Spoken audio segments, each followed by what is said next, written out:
So we need to talk about the second reason feudalism declines in medieval Europe, and that is the plague, the Black Death, the evil disease that swept the entire world in the 1300s. And you have done plenty of studying about it. You have looked at the documentary, you've read the Black Death packet, you've done all kinds of things. So this is more a review, but also it connects the Black Death, the plague, to the decline of feudalism, how feudalism as a structure goes away because of this disease. So just a quick reminder, you guys, the symptoms of the plague, they included fever, vomiting, really bad coughing or sneezing, and then people got these egg-sized swellings or bumps basically on their necks and their armpits and their groin area, and it was the, basically, this disease that killed quickly, right? It came through Europe from Asia in the 1300s, and to this day, we still don't quite understand what it was. We have guesses, but we're still not 100% sure. And it was commonly referred to as the Black Death, mainly because people's skin got so hot that the skin became bruised. And so they basically got black and blue splotches on their skin because of the heat of their fever. And so the heat had to go somewhere. It was trying to escape the skin. And we see people suffer from these black and blue splotches. And so it became known as the Black Death. And if you got it and survived, you never got it again, which was awesome. But if you got it, you probably weren't going to survive. So that was always a bit of a concern. Today, we know that it was caused by the dirty conditions that people lived in. So obviously germs spread, right? We know this. Back then, they didn't really know about germs, right? They didn't understand what germs were. They didn't understand what bacteria was. It was more like, there's a bad wind that you're breathing in, or we understand that God is angry with us, and so he's punishing us, right? So there's these ideas. They didn't understand that dirt and dirtiness had something to do with the spread of the disease. And so we have dirty conditions, people sleeping on the ground, people sleeping with animals, people sleeping with diseased people in the area.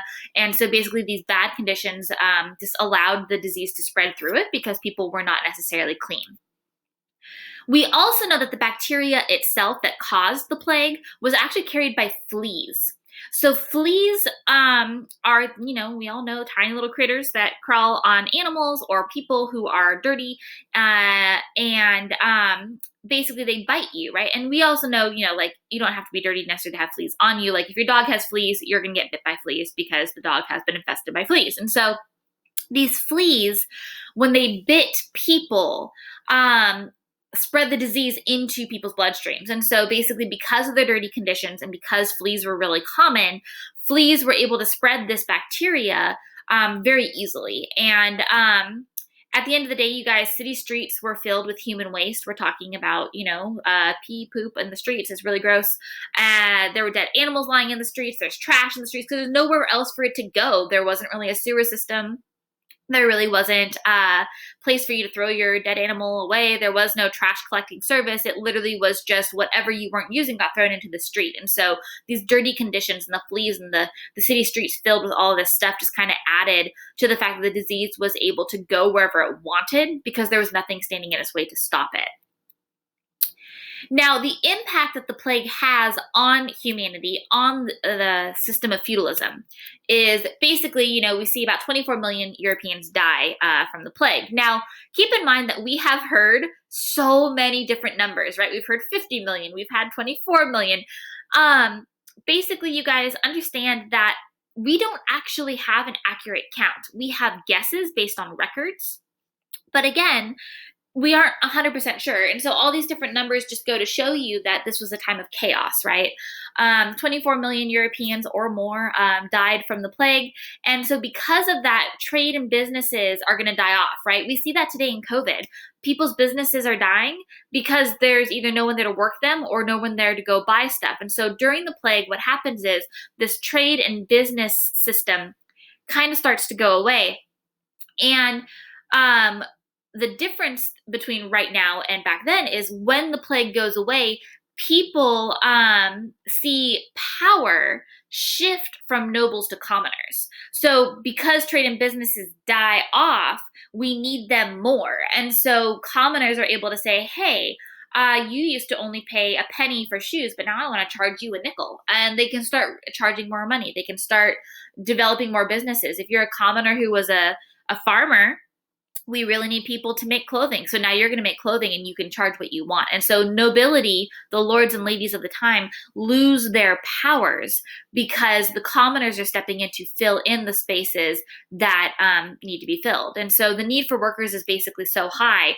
We know from the documentary, peasants who survived could actually demand more money and more rights. And they gain more and more power, more and more money, more and more rights because there's fewer of them. And they're able to basically say, I'm not going to work for you until I get what I want. Manors start to die off, so serfs and peasants start to move to cities instead of being tied to the land. Serfdom basically ends because you can't keep people on land where you don't even have the necessarily money, the money or the funds or the goods that you need to farm it. And so people start to move to cities. They start choosing whatever job they want to have instead of whatever job they are forced to have. And we see the lords and ladies losing their power because manors in general are dying off. We don't need them anymore. We don't need to have a system where farming is our only purpose in life if we're a peasant. Instead, we can choose what we want to do. And so peasants start to revolt for more rights. They start to demand more because they can. They are valuable. There's fewer of them now. And so we need them to be happy. Otherwise, life is going to be very difficult. And so we see this happen basically in the English Peasants' War of 1381. English rebels are going to enter London. They present their demands to King Richard II. They're like, hey, we want more money. We want more rights, or you're not going to get what you want, right? And so basically we see that they go to London itself and they present their demands to the king. At the end of the day, it's not the best example because their leader is killed for his demands.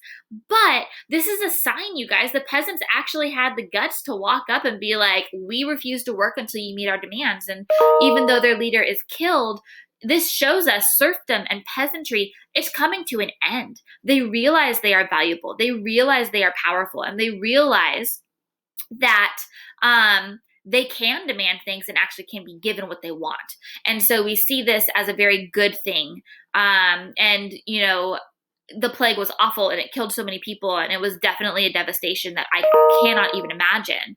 But at the end of the day, the plague did make feudalism go away. It gave power to the poor. It gave power to the peasants, and that in itself was a very good thing.